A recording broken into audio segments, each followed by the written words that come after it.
दोस्तों, इस वीडियो में हम लोग नॉर्थ अमेरिका की जितनी भी रिवर्स हैं इंपॉर्टेंट, जो कि परीक्षा की दृष्टि से सबसे ज़्यादा इंपॉर्टेंट मानी जाती हैं और इससे प्रश्न बनने की लगातार प्रवृत्ति रही है, उसको बहुत ही कम समय में देखेंगे। तो स्टार्ट करते हैं। देखिए, सबसे पहले अगर हम देखें तो कनाडा की रिवर्स पहले देखेंगे, फिर ये पूरा एरिया जो है कनाडा का है और ये पूरा यूएसए का है। तो कनाडा की रिवर्स पहले देखेंगे, फिर यूएसए की रिवर्स देख लेंगे। कुल मिला के 8-10 रिवर्स हैं। तो अगर हम बात करें तो देखिए, ये तो अलास्का है जो कि यूएसए का ही पार्ट है। तो पहले यहाँ भी एक रिवर फ्लो होती है, इंपॉर्टेंट रिवर है यूकॉन रिवर। यूकॉन रिवर, इसके बारे में सिर्फ आपको इतना ही याद रखना है कि अलास्का में फ्लो होती है, जो कि यूएसए में है। और ब्रुक्स और अलास्का के बीच, ये दो माउंटेन रेंजेस है, इसके बीच ही फ्लो होती है और फाइनली कहाँ गिरती है तो बेरिंग सी में गिर जाती है। यूकॉन रिवर बेरिंग सी में गिरती है, ब्रुक्स और अलास्का के बीच में बहती है। यही 3 फैक्ट्स इसके बारे में इंपॉर्टेंट है। नेक्स्ट क्वेश्चन की बात करते हैं, नेक्स्ट रिवर की बात करते हैं। तो ये कनाडा में एक रिवर फ्लो होती है जिसको हम बोलते हैं मैकेंजी रिवर, जो कि कनाडा की लॉन्गेस्ट रिवर है, longest river of Canada.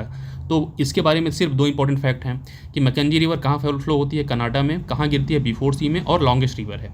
That's it. फिर हम बात करते हैं पीस रिवर की। जो पीस रिवर जो है, इसके बारे में सिर्फ इतना ही आपको याद रखना है कि ये जो है कहाँ फ्लो होती है तो कनाडा में फ्लो होती है। बस इसके अलावा इससे कोई क्वेश्चन फ्रेम करने की कोई आशा या कोई भी और फैक्ट्स जो है इसके बारे में नहीं पूछे जाएंगे। तो ये जो मैकेंजी रिवर है, ये अथाबास्का लेक के आसपास से ही ओरिजिनेट होती है, फाइनली बिफोर सूमी गिरती है। ये इंपॉर्टेंट है। उसके बाद जो यहाँ की कुछ रिवर्स अगर देखें तो एक है फ्रजेरे रिवर है, ये जो कि यहाँ पे फ्लो होती है, वैंकूवर जो है इसी के आसपास स्थित है। बस। और उसके बाद जो है एक रिवर है सस्केचवॉन रिवर, सस्केचवॉन रिवर, ये भी आप देख लीजिए। इसकी बस इतना ही याद रखिए, कनाडा में फ्लो होती है सस्केचवॉन रिवर, बाकी nothing is important with respect to this river. देख, एक रिवर और इंपॉर्टेंट है, नेल्सन रिवर इसको बोलते हैं। नेल्सन रिवर यही विनिपेग लेक के आसपास से निकलती है, ओरिजिनेट होती है और फाइनली हडसन बे में, हडसन की खाड़ी में गिर जाती है। तो ये भी इंपॉर्टेंट रिवर है यहाँ की।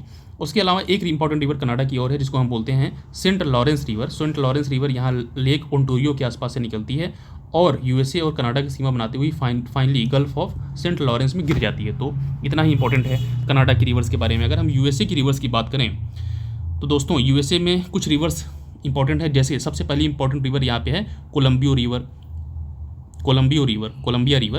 और यह कोलंबिया के पठार के आसपास से निकलती है, कोलंबिया रिवर।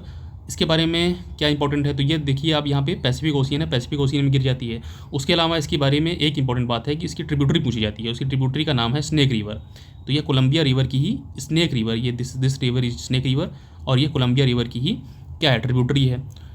उसके अलावा आप यहाँ पे एक रिवर देख रहे हैं, कोलोरेडो रिवर। कोलोरेडो रिवर जो है इंपॉर्टेंट है, और इसके बारे में सबसे ज़्यादा इंपॉर्टेंट यही है कि इस पर 2 बांध इंपॉर्टेंट बने हुए हैं, एक हूवर डैम है और एक बोल्डर डैम है।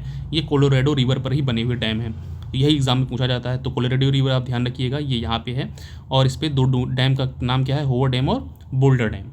उसके अलावा एक रियो ग्रांड रिवर है, इसके बारे में काफ़ी क्वेश्चन पूछा जाता है, गल्फ ऑफ मैक्सिको में फाइनली ड्रेन हो जाती है। और इसके बारे में 2 इंपॉर्टेंट फैक्ट यह है कि ये यूएसए और मैक्सिको की सीमा पर फ्लो होती है।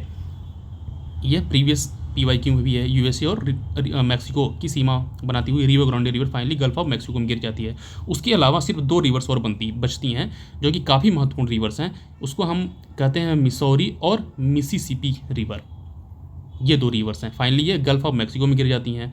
यह लॉन्गेस्ट रिवर ऑफ यूएसए मानी जाती हैं, मिसौरी रिवर और मिसिसिपी रिवर।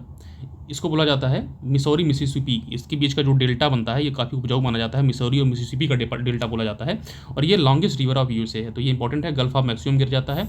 और फाइनली यहाँ पे ये है कि ये जो है इस तरह का डेल्टा बनाती हैं जिसको हम बर्ड फूड डेल्टा कहते हैं।